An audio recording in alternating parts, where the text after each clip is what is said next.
بسم اللہ الرحمن الرحیم۔ شروع اللہ کا نام لے کر جو بڑا مہربان نہایت رحم والا ہے۔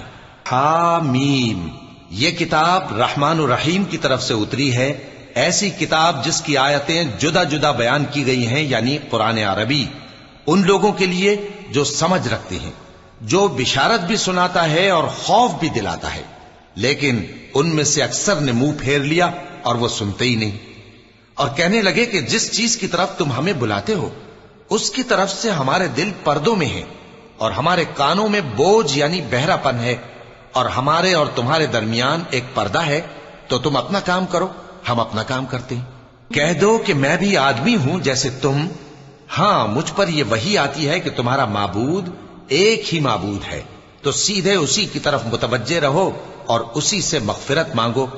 اور مشرکوں پر افسوس ہے جو زکوٰۃ نہیں دیتے اور وہ آخرت کے بھی منکر ہیں۔ جو لوگ ایمان لائے اور عمل نیک کرتے رہے ان کے لیے ایسا ثواب ہے جو ختم ہی نہ ہو۔ کہو کیا تم اس ذات کا انکار کرتے ہو جس نے زمین کو 2 دن میں پیدا کیا اور بتوں کو اس کا مد مقابل بناتے ہو؟ وہی تو تمام جہانوں کا مالک ہے، اور اسی نے زمین میں اس کے اوپر پہاڑ بنائے اور زمین میں برکت رکھی اور اس میں سامان معیشت مقرر کیا، سب 4 دن میں، اور تمام طلبگاروں کے لیے یکساں۔ پھر وہ آسمان کی طرف متوجہ ہوا جبکہ وہ دھواں تھا، تو اس نے اس سے اور زمین سے فرمایا کہ دونوں آؤ، خواہ خوشی سے خواہ ناخوشی سے۔ انہوں نے کہا کہ ہم خوشی سے آتے ہیں۔ پھر اس نے 2 دن میں 7 آسمان بنائے اور ہر آسمان میں اس کے کام کا حکم بھیجا، اور ہم نے آسمان دنیا کو چراغوں یعنی ستاروں سے سجایا اور شیطانوں سے محفوظ رکھا۔ یہ اسی زبردست باخبر کے مقرر کیے ہوئے اندازے ہیں۔ پھر اگر یہ منہ پھیر لیں تو کہہ دو کہ میں تم کو ایسی چنگھاڑ کے عذاب سے آگاہ کرتا ہوں جیسے عاد اور سمود پر چنگھاڑ کا عذاب آیا تھا، جب ان کے پاس پیغمبر ان کے آگے اور پیچھے سے آئے کہ اللہ کے سوا کسی کی عبادت نہ کرو، تو وہ کہنے لگے کہ اگر ہمارا پروردگار چاہتا تو فرشتے اتار دیتا، سو جو تم دے کر بھیجے گئے ہو ہم اس کو نہیں مانتے۔ اب جو عاد والے تھے وہ ناحق ملک میں تکبر کرنے لگے اور کہنے لگے کہ ہم سے بڑھ کر قوت میں کون ہے؟ کیا انہوں نے نہیں دیکھا کہ اللہ جس نے ان کو پیدا کیا وہ ان سے قوت میں بہت بڑھ کر ہے، اور وہ ہماری آیتوں سے انکار کرتے رہے۔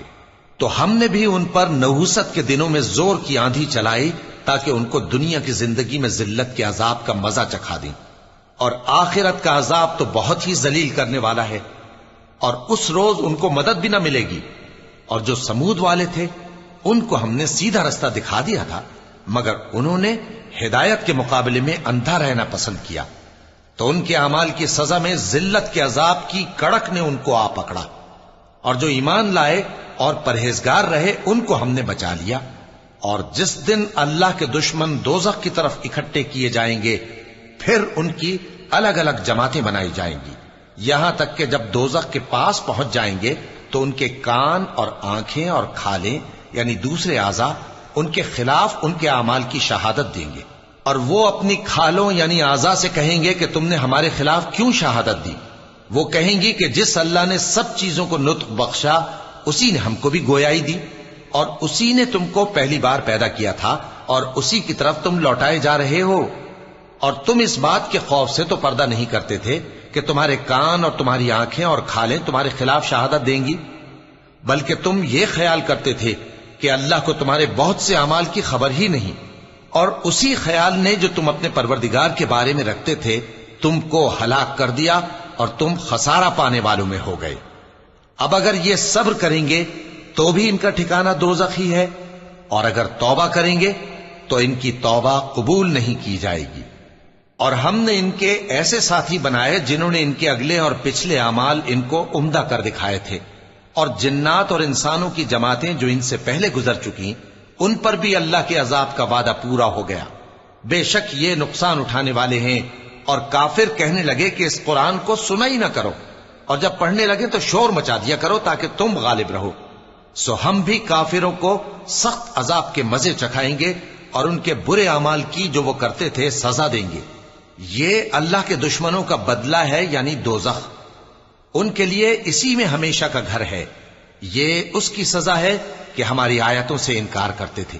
اور کافر کہیں گے کہ اے ہمارے پروردگار، جنوں اور انسانوں میں سے جن لوگوں نے ہم کو گمراہ کیا تھا ان کو ہمیں دکھا کہ ہم ان کو اپنے پاؤں تلے روند ڈالیں تاکہ وہ سب سے نیچے رہیں۔ جن لوگوں نے کہا کہ ہمارا پروردگار اللہ ہے، پھر وہ اس پر قائم رہے، ان پر فرشتے اتریں گے اور کہیں گے کہ نہ خوف کرو اور نہ غمناک ہو، اور بہشت کی جس کا تم سے وعدہ کیا جاتا ہے خوشی مناؤ۔ ہم دنیا کی زندگی میں بھی تمہارے دوست تھے اور آخرت میں بھی تمہارے رفیق ہیں، اور وہاں جس نعمت کو تمہارا جی چاہے گا تم کو ملے گی، اور جو چیز طلب کرو گے تمہارے لیے موجود ہوگی۔ یہ بخشنے والے مہربان کی طرف سے مہمانی ہے۔ اور اس شخص سے بڑھ کر بات کا اچھا کون ہو سکتا ہے جو اللہ کی طرف بلائے اور عمل نیک کرے اور کہے کہ میں مسلمان ہوں۔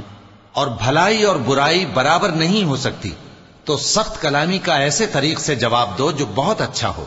ایسا کرنے سے تم دیکھو گے کہ جس میں اور تم میں دشمنی تھی وہ تمہارا گرم جوش دوست ہے، اور یہ بات انہی لوگوں کو حاصل ہوتی ہے جو برداشت کرنے والے ہیں، اور انہی کو نصیب ہوتی ہے جو بڑے صاحب نصیب ہیں۔ اور اگر تمہیں شیطان کی جانب سے کوئی وسوسہ پیدا ہو تو اللہ کی پناہ مانگ لیا کرو، بے شک وہ سنتا ہے، جانتا ہے۔ اور رات اور دن اور سورج اور چاند اس کی نشانیوں میں سے ہیں۔ تم لوگ نہ تو سورج کو سجدہ کرو اور نہ چاند کو، بلکہ اللہ ہی کو سجدہ کرو جس نے ان چیزوں کو پیدا کیا ہے، اگر تم کو اس کی عبادت منظور ہے۔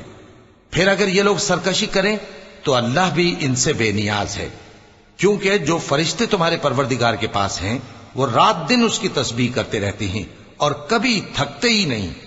اور اے بندے، یہ اسی کی قدرت کے نمونے ہیں کہ تو زمین کو دبی ہوئی یعنی خشک دیکھتا ہے، پھر جب ہم اس پر پانی برسا دیتے ہیں تو وہ شاداب ہو جاتی اور پھولنے لگتی ہے۔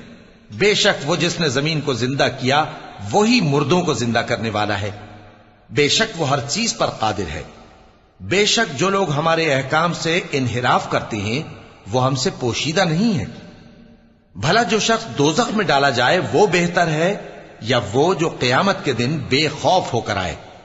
تو خیر، جو چاہو سو کر لو، جو کچھ تم کرتے ہو وہ اس کو دیکھ رہا ہے۔ جن لوگوں نے نصیحت کو نہ مانا جب وہ ان کے پاس آئی، حالانکہ یہ تو ایک عالی رتبہ کتاب ہے، اس میں جھوٹ کا دخل نہ آگے سے ہو سکتا ہے نہ پیچھے سے۔ یہ کتاب حکمت والے، خوبیوں والے کی اتاری ہوئی ہے۔ اے پیغمبر، تم سے وہی باتیں کہی جاتی ہیں جو تم سے پہلے پیغمبروں سے بھی کہی گئی تھیں۔ بے شک تمہارا پروردگار بخش دینے والا بھی ہے اور عذاب علیم دینے والا بھی۔ اور اگر ہم اس قرآن کو غیر عربی زبان میں نازل کرتے تو یہ لوگ کہتے کہ اس کی آیتیں ہماری زبان میں کیوں کھول کر بیان نہیں کی گئیں؟ کیا خوب کہ قرآن تو عجمی اور مخاطب عربی۔ کہہ دو کہ جو ایمان لاتے ہیں ان کے لیے یہ ہدایت اور شفا ہے، اور جو ایمان نہیں لاتے ان کے کانوں میں گرانی یعنی بہرا پن ہے، اور یہ ان کے اندھے پن کا باعث ہے۔ ان کو گویا دور کی جگہ سے آواز دی جاتی ہے۔ اور ہم نے موسیٰ کو کتاب دی، پھر اس میں اختلاف کیا گیا، اور اگر تمہارے پروردگار کی طرف سے ایک بات پہلے نہ ٹھہر چکی ہوتی تو ان میں فیصلہ کر دیا جاتا۔ اور یہ اس قرآن کی طرف سے بڑے بھاری شک میں پڑے ہیں۔ جو نیک کام کرے گا تو اپنے لیے، اور جو برے کام کرے گا تو ان کا ضرر اسی کو ہوگا، اور تمہارا پروردگار بندوں پر ظلم کرنے والا نہیں۔ قیامت کے علم کا حوالہ اسی کی طرف دیا جاتا ہے، یعنی قیامت کا علم اسی کو ہے۔ اور نہ تو پھل غلافوں سے نکلتے ہیں اور نہ کوئی مادہ حاملہ ہوتی ہے اور نہ جنتی ہے مگر اس کے علم سے۔ اور جس دن وہ ان کو پکارے گا اور کہے گا کہ میرے شریک کہاں ہیں، تو وہ کہیں گے کہ ہم تجھ سے عرض کرتے ہیں کہ ہم میں سے کسی کو ان کی خبر ہی نہیں، اور جن کو پہلے وہ اللہ کے سوا پکارا کرتے تھے سب ان سے گم ہو جائیں گے، اور وہ یقین کر لیں گے کہ ان کے لیے کوئی راہ فرار نہیں۔ انسان بھلائی کی دعائیں کرتا کرتا تو تھکتا نہیں، اور اگر اس کو تکلیف پہنچ جاتی ہے تو نا امید ہو جاتا ہے، آس توڑ بیٹھتا ہے۔ اور اگر تکلیف پہنچنے کے بعد ہم اس کو اپنی رحمت کا مزہ چکھاتے ہیں تو کہتا ہے کہ یہ تو میرا حق تھا، اور میں نہیں خیال کرتا کہ قیامت برپا ہو۔ اور اگر قیامت سچ مچ ہو بھی اور میں اپنے پروردگار کی طرف لوٹایا بھی جاؤں تو میرے لیے اس کے ہاں بھی خوشحالی ہوگی۔ پس کافر جو کچھ کیا کرتے ہیں وہ ہم ضرور ان کو جتائیں گے، اور ان کو سخت عذاب کا مزہ چکھائیں گے۔ اور جب ہم انسان کو نعمتوں سے نوازتے ہیں تو وہ منہ موڑ لیتا ہے اور پہلو پھیر کر چل دیتا ہے، اور جب اس کو تکلیف پہنچتی ہے تو لمبی چوڑی دعائیں کرنے لگتا ہے۔ کہو کہ بھلا دیکھو تو اگر یہ قرآن اللہ کی طرف سے ہو پھر بھی تم اس سے انکار کرو تو اس سے بڑھ کر کون گمراہ ہے جو حق کی مخالفت میں دور نکل گیا ہو۔ ہم ان قریب ان کو اطراف عالم میں بھی اور خود ان کی ذات میں بھی اپنی نشانیاں دکھائیں گے، یہاں تک کہ ان پر ظاہر ہو جائے گا کہ قرآن حق ہے۔ کیا تم کو یہ کافی نہیں کہ تمہارا پروردگار ہر چیز سے خبردار ہے؟ دیکھو یہ اپنے پروردگار کے روبرو حاضر ہونے سے شک میں ہیں۔ سن رکھو کہ وہ ہر چیز کا احاطہ کیے ہوئے ہے۔